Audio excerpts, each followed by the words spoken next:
Assalamualaikum warahmatullahi wabarakatuh. Sekarang ini diketahui banyak sekali studi yang melakukan pengembangan suatu obat-obatan. Contohnya obat kanker dan penyakit autoimun. Dalam pengembangan tersebut harus dilakukan pemurnian protein secara intensif. Kenapa? Karena untuk memastikan keamanan dan efikasi dalam pengobatan pasien. Oleh karena itu, dalam kesempatan kali ini kita akan mempelajari mengenai pemurnian protein menggunakan kromatografi penukar ion.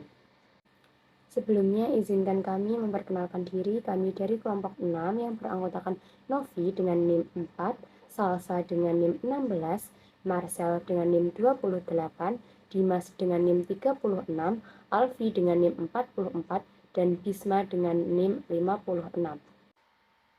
Dalam pemurnian protein, banyak sekali metode yang dapat digunakan. Salah satunya yaitu pemurnian protein dengan kromatografi penukar ion. Kromatografi penukar ion adalah metode pemisahan protein menggunakan kromatografi yang didasarkan pada muatan bersih protein. Ada dua jenis kromatografi penukar ion, yaitu kromatografi penukar kation dan kromatografi penukar anion.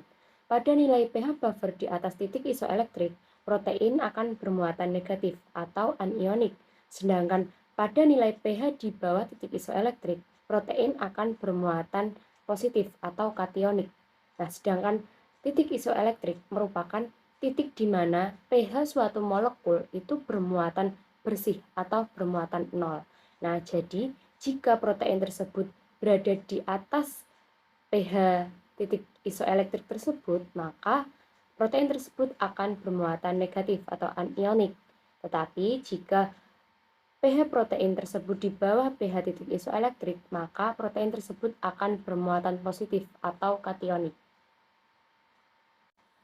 Nah, pada prinsipnya kromatografi penukar ion itu terjadi karena tarikan elektrostatik antara protein bermuatan buffer terlarut dengan media yang muatannya itu berlawanan. Nah, pada kromatografi penukar kation itu fase diamnya bermuatan positif, sedangkan fase geraknya yang bermuatan negatif. Jika kita ingin menganalisis atau memurnikan suatu protein yang bermuatan positif, maka kita menggunakan kromatografi penukar kation, sehingga protein-protein yang bermuatan positif tadi itu akan tertarik ke dalam fase diam yang bermuatan positif juga, dan protein-protein lain yang bermuatan berlawanan itu akan mengalir bebas sebagai fase gerak.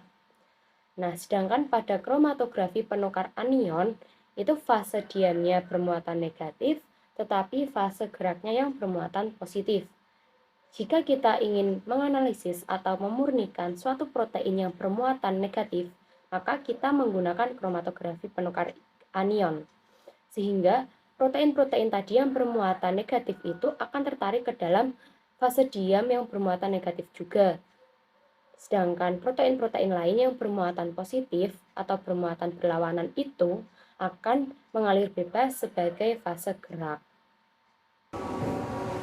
Oke, gimana sih teman-teman cara untuk memurnikan protein menggunakan kromatografi penukar ion? Nah, yang pertama nih yang harus dilakukan yaitu campuran protein kita transfer ke buffer kekuatan ionik rendah. Nah, yang mana campuran yang ditransfer ini berperan sebagai fase gerak pada metode kali ini. Nah, selanjutnya adsorben penukar ion yang merupakan fase diam dikemas ke dalam kolom. Nah, kolom tersebut sudah diberi perlakuan dengan cara diseimbangkan menggunakan buffer pH identik dengan kekuatan ionik yang sama dengan buffer yang digunakan pada tahap pertama. Oke, selanjutnya campuran protein diterapkan ke kolom yang mana protein yang bermuatan berlawanan dengan media pertukaran ion akan tertahan di dalam kolom untuk sementara waktu. Nah, untuk protein yang lainnya itu dia akan langsung keluar dari kolom dan akan dikumpulkan selama langkah ini. Oke, untuk selanjutnya protein yang tertahan kemudian dielusi menggunakan buffer yang sudah dimodifikasi. Elusi paling sering dicapai secara bertahap dengan cara meningkatkan kekuatan ion buffer menggunakan gradien garam. Nah, bagaimana sih cara elusi dengan gradien garam. Jadi, cara elusi menggunakan gradien garam itu dapat dilakukan dengan cara penambahan garam yang mana dapat meningkatkan jumlah ion yang bersaing dengan protein untuk gugus fungsi pada fase stasioner.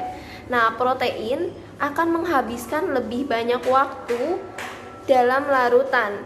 Laju gerakan mereka ke bawah kolom juga akan meningkat secara dramatis, dan protein mulai terelusi dari kolom biasanya dalam urutan peningkatan muatan.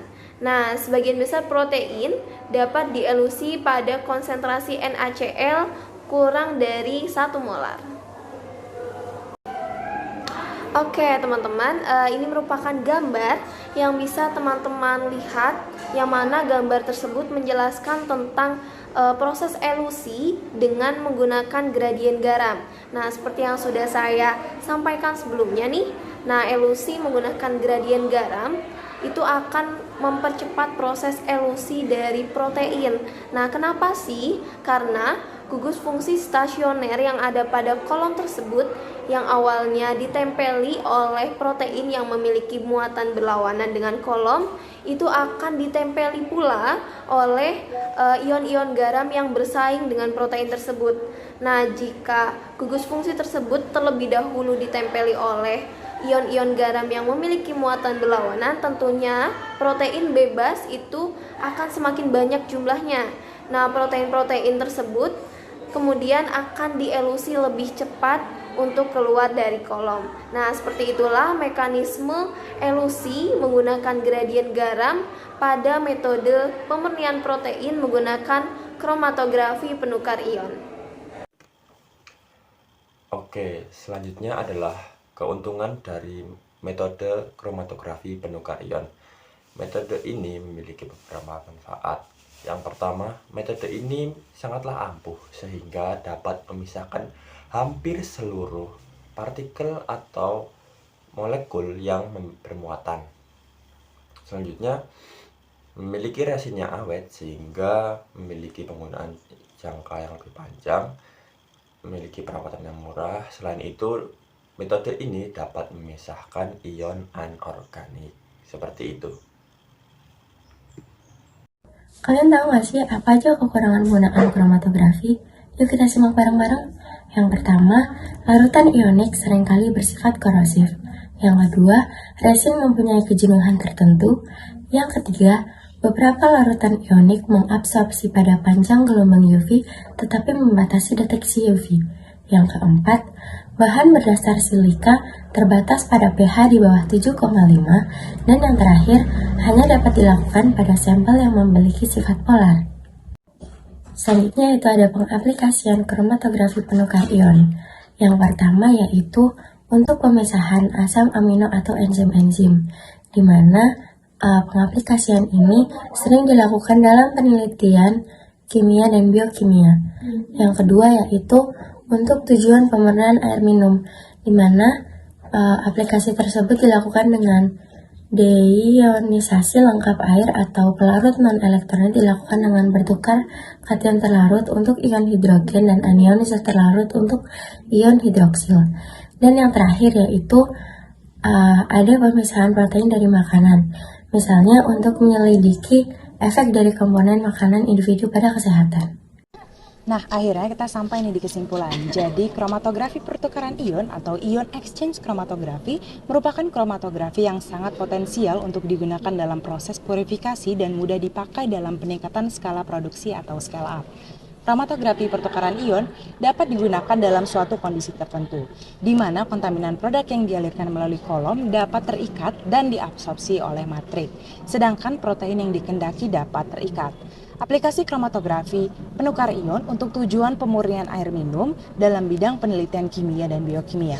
Pemisahan protein dari makanan misalnya untuk menyelidiki efek dari komponen makanan individu pada kesehatan. Oke, terima kasih telah menyimak video presentasi dari kelompok kami. Lebih dan kurangnya mohon maaf. Wassalamualaikum warahmatullahi wabarakatuh.